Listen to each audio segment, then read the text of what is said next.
सोचो दोस्तों, एक बहुत बड़ा हरा भरा जंगल करती है। नीचे जमीन पर छोटे छोटे रंग बिरंगे फूल खुशी से खिलते हैं। बहुत सारी चिड़ियां दिन भर अपने मीठे और हैप्पी गाने गाती हैं। बड़े और छोटे सभी जानवर इस जंगल को अपना घर कहते हैं। ज्यादातर तो यह बहुत ही पीसफुल और शांत जगह होती है, लेकिन कभी कभी यहां बहुत इंटरेस्टिंग चीजें हो जाती हैं। ऐसी चीजें जो शायद हम सबको लाइफ में एक जरूरी सबक सिखा सकती हैं। चलो देखते हैं यह जंगल आज हमारे लिए क्या सबक लाया है। इसी जंगल में एक कौवा रहता था। उसका नाम चलो मान लेते हैं कालू था। कालू बहुत ही काला कौवा था। उसके पंख धूप में एकदम चमकदार। वो सोचता था कि वो आसपास का सबसे हैंडसम बर्ड है। वो यह भी मानता था कि वो बहुत चालाक है, दूसरों से ज्यादा स्मार्ट। लेकिन क्या वो सच में उतना चालाक था जितना वो खुद को समझता था? हम जल्दी ही सच जान जाएंगे, है ना? जैसे जैसे हमारी कहानी आगे बढ़ेगी। कालू को ऊंचा उड़ना बहुत पसंद था, सभी पेड़ों के ऊपर। वो अक्सर अपनी ऊंची जगह से दूसरे जीव जंतुओं को नीचे देखता था। शायद वो थोड़ा ज्यादा ही घमंडी था, थोड़ा ज्यादा ही अपने आप को बड़ा समझता था। एक ब्राइट और सनी सुबह कालू इधर उधर उड़ रहा था। वो हमेशा की तरह कुछ टेस्टी खाने को ढूंढ रहा था। उसकी तेज आंखों ने, जो हमेशा अलर्ट रहती थीं, जमीन पर कुछ देखा। कुछ गोल और पीला सा एक छोटी सी झाड़ी के पास पड़ा हुआ। वो एक बड़ा सा डिलिशियस दिखने वाला चीज का टुकड़ा था। वाओ, गैप 2S, यह तो मेरा लकी डे है, कालू ने बहुत खुशी से सोचा। वो फुर्ती से आसमान से नीचे झपटा। उसने फुर्ती से वो टेम्पटिंग चीज अपनी स्ट्रॉन्ग चोंच में उठा लिया। वो इतना टेस्टी, इतना यमी लग रहा था कि उससे इंतजार ही नहीं हो रहा था। वो एक ऊंचे मजबूत पेड़ पर उड़ गया, अपनी इस किस्मत की चीज को एंजॉय करने के लिए। अब उसी जंगल में एक लोमड़ भी रहता था। उसका नाम हमारी कहानी के लिए लल्लू होगा। लल्लू लोमड़ बहुत बहुत चालाक और मक्कार होने के लिए जाना जाता था। वो हमेशा अपनी भूख मिटाने के लिए आसान खाना की तलाश में रहता था। उस सुबह उसे काफी भूख लग रही थी। लल्लू लोमड़ कालू कौवे को बड़े ध्यान से देख रहा था। कालू एक मजबूत डाली पर ऊपर आराम से बैठा था। वो कीमती चीज का टुकड़ा उसकी काली चोंच में मजबूती से दबा हुआ था। लल्लू का पेट जोर से गुडगुडाया, उसे उसकी भूख याद दिलाते हुए। उसे सच में बहुत ज्यादा वो बढ़िया सा चीज का टुकड़ा चाहिए था। वो कितना सॉफ्ट, कितना क्रीमी, उसके लिए एकदम इरेजिस्टिबल लग रहा था।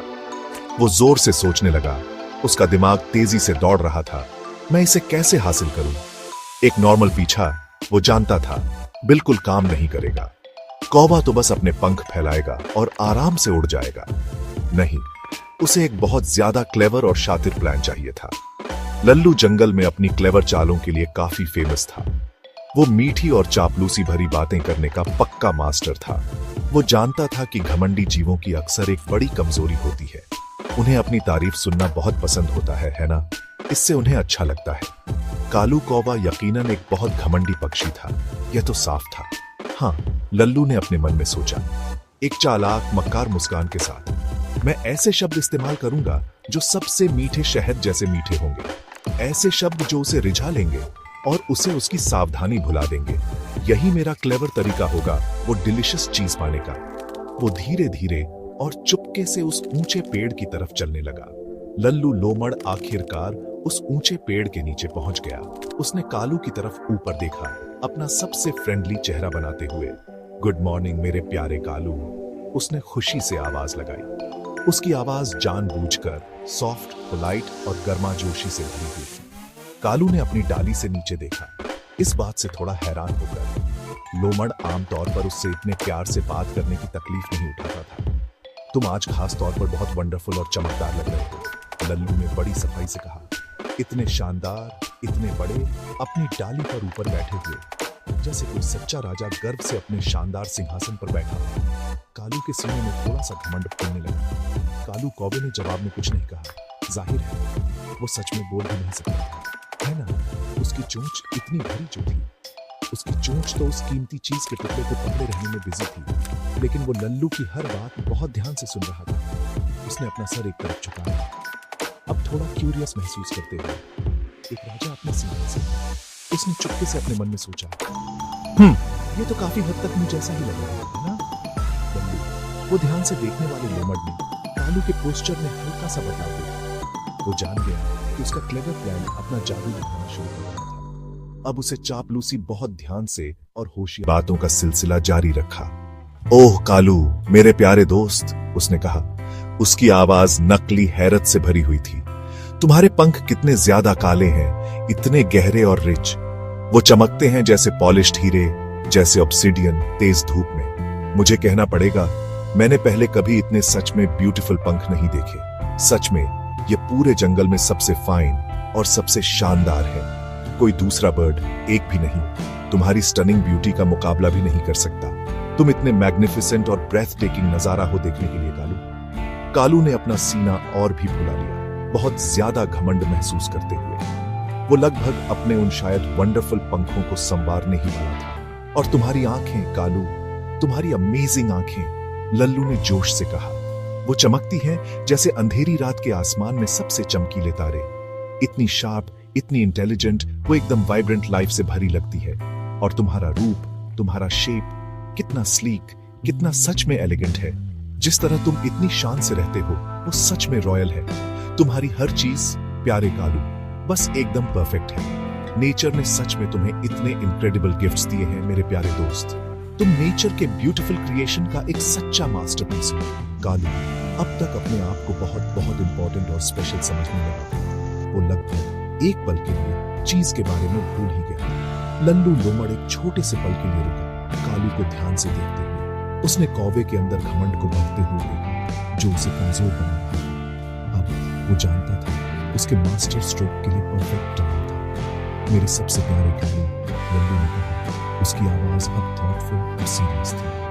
इतनी बेमिसाल ब्यूटी, इतना अमेजिंग ग्रेस, इतना प्योर, वो तो जरूर इतनी ही चाहिए। ये पूरी जमीन पर सबसे मीठी, सबसे सुंदर आवाज में और कैसे मीठी, कौन सी मीठी, मुझे पता नहीं। क्या ये सच है कालू? क्या तुम्हारी आवाज तुम्हारी शक्ति जितनी है? कालू का दिल पहले से भी ज्यादा धड़कने लगा। लल्लू ने मिन्नत की, ऊपर एकदम सच्चे एक्सप्रेशन के साथ देखते हुए। मैंने बहुत अलग अलग बर्ड्स को अपने प्यारे गाने गाते हुए सुना है। कोयल को उसके साफ सुरों के साथ, तोते को उसकी बातों के साथ। छोटी सी चिड़िया भी सबके लिए अपनी खुशनुमा छोटी धुनें गाती है। लेकिन मेरे दिल में एक गहरी, बहुत बड़ी इच्छा बहा रही है। मैं तुम जैसे बर्ड से बस एक गाना सुनना चाहता हूँ, बस एक सुर इतने मैग्निफिसेंट और शानदार जीव से। यह मेरे लिए सबसे बड़ा सम्मान, सबसे बड़ी ट्रीट होगी। प्लीज प्यारे कालू, क्या तुम आज मेरे लिए प्यार से गाओगे नहीं? बस एक छोटी सी धुन इस शानदार सुबह को और बेहतर बनाने के लिए। कालू कौवा अब पूरी तरह से बहुत ज्यादा घमंड से फटा जा रहा था। उसने लल्लू की कही हर एक चापलूसी भरी बात पर विश्वास कर लिया था। मेरी आवाज पूरी जमीन पर सबसे मीठी और सुरीली, उसने सोचा। बिल्कुल, यह सच ही होगा। मैं इतना ब्यूटीफुल जो हूं आखिरकार। वो अपनी चोंच में रखे डिलिशियस चीज के बारे में पूरी तरह भूल गया। उसका अब बस एक ही ख्याल था, अपनी शायद अमेजिंग आवाज दिखाना। वो लल्लू लोमड़ को बिल्कुल सही साबित करने के लिए बेताब था। तो उसने एक बहुत गहरी सांस ली, इंप्रेस करने के लिए तैयार। और उसने अपनी बड़ी काली चोंच को गाना गाने के लिए पूरा खोला। काव, एक जोर की और शायद उतनी सुरीली नहीं काव की आवाज गूंजी। जिस ही पल कालू ने अपना गाना गाने के लिए मुंह खोला, फ्लॉप, नीचे गिरा वो कीमती पीला चीज का टुकड़ा। वो हवा में लुढ़कता हुआ नीचे गिरा और तेजी से। लल्लू लोमड़ जाहिर है नीचे इंतजार कर रहा था, एकदम अलर्ट और तैयार। उसकी तेज आंखें शुरू से ही उस चीज पर टिकी हुई थी। एक तेजी और फुर्ती भरी छलांग के साथ उसने उसे हवा में ही झपट लिया। उसने उसे जमीन पर गिरने से ऐन पहले अपने मुंह में सफाई से पकड़ लिया। मिल गया, वो खुशी से बुदबुदाया। उसका मुंह अब चीज से भरा हुआ था। उसने कालू कौवे की तरफ ऊपर देखा, एक जीत वाली तिरछी मुस्कान के साथ। वो मीठा, तारीफ भरा और फ्रेंडली लुक अब पूरी तरह से गायब था। लल्लू लोमड़ ने जल्दी से वो डिलिशियस क्रीमी चीज का टुकड़ा खा लिया। बहुत बहुत शुक्रिया कालू, उसने कहा, अपने पंजे से अपना मुंह पोंछते हुए। वो सच में बहुत टेस्टी और सेटिस्फाइंग चीज का टुकड़ा था। तुम्हारी आवाज, वो यकीनन काफी जोर की थी, मुझे कहना पड़ेगा। लेकिन तुम्हारा चीज मेरे दोस्त सच में एक्सेलेंट था और मेहनत के लायक था। देखो कालू, तुम्हारे पास ब्यूटी है, यह तो बिल्कुल सच है। लेकिन शायद, बस शायद, तुम में थोड़ी सी कॉमन सेंस की कमी है। तुमने बेवकूफी में अपना कीमती खाना सिर्फ खोखले शब्दों के बदले दे दिया। कालू डाली से नीचे घूरता रहा। उसकी चोंच अब बिल्कुल खाली थी। उसे बहुत ज्यादा बेवकूफ, बहुत ज्यादा शर्मिंदा और लज्जित महसूस हो रहा था। कालू कौवा आखिरकार अपनी बड़ी गलती समझ गया, लेकिन बहुत देर हो चुकी थी। उसे एहसास हुआ कि वो लल्लू की क्लेवर चापलूसी से पूरी तरह धोखा खा गया था। उसके अपने बहुत ज्यादा घमंड ने उसे साफ दिख रहे धोखे के लिए अंधा कर दिया था। उसने अपना टेस्टी खाना खो दिया था, एक ऐसा खाना जिसका वो बहुत बेसब्री से इंतजार कर रहा था। और उसकी जगह उसने एक बहुत कठिन और कड़वा सबक सीखा। तो दोस्तों, आज हम इस सिंपल सी कहानी से क्या सीखते हैं? सबक काफी सीधा साधा है, लेकिन ये बहुत बहुत इंपॉर्टेंट है। हर उस इंसान पर आंख बंद करके भरोसा मत करो जो तुम्हारी बहुत ज्यादा तारीफ करता है, खासकर अगर वो तुम्हारी तारीफ बहुत ज्यादा, बहुत बार या बहुत आसानी से करते हैं। चापलूसी करने वालों का अक्सर एक छुपा हुआ मकसद होता है, एक सीक्रेट एजेंडा होता है। इसके बारे में सोचना।